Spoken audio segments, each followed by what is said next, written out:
Hi எல்லாருக்குமே வணக்கங்க. ஒரு நாள் பறவை வந்து தேனை பார்த்து கேட்டுதான், ஏன் தேனே நீ எவ்வளோ கஷ்டப்படுற, ரெஸ்ட்டு கூட எடுக்காமல் தேனை தயாரிச்சுட்டே இருக்க. ஆனால் இந்த மனசு பசங்க என்ன பண்ணுறாங்க, உன்னுடைய தேனை திருடிட்டு போயிடுறாங்க. அதை பற்றி நீ ஃபீல் பண்ணவே மாட்டியா அப்படின்னு கேட்குது.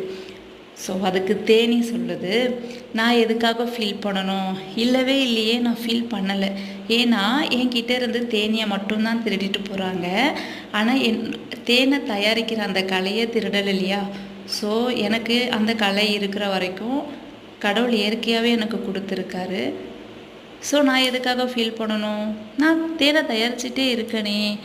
அதே மாதிரி தான் கடவுள் எல்லாருக்குமே ஒவ்வொரு கலையையும் திறமையும் கண்டிப்பாக கொடுத்துருக்காரு. அதை நம்ம வந்துட்டு இன்னும் ஆராய்ச்சி பண்ணலை. ஸோ நம்மளும் தேடி நம்மளுக்கு உண்டான திறமை கலை இதுதான் அப்படின்னா நம்மளும் வாழ்க்கையில் ஜெயிக்கலாம். தேங்க்யூ.